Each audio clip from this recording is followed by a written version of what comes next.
Nasa kustodiya ngunyan kan Police Station 6 kan Naga City Police Office ang maabot sa 71 sako nin mga modules na pig-turnover subuot kan sarong junk shop sa Barangay Kararayan kan nakaaging aldaw.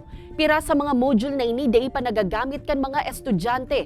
Susug sa mga otoridad, module para sa manlain-lain na grade level ang laog kan kada sako kung sain padagos pang inaaram kan mga otoridad kung sain ini haling eskwelahan.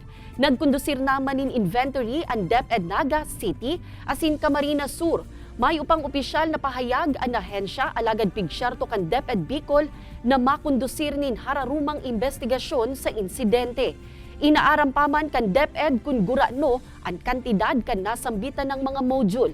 Pinurbaran man kan nakuanan kan napahayag kan news team ang manihamiento kan junk shop alagad dai pa ang mga ini nagpapaonra nin entrevista. Sinisiguro po ng natin ng school superintendent sa Kanaga na kung sino po ang behind na sigurado daw po magkakaroon ng ang pananagutan sa batas admin sa criminal case.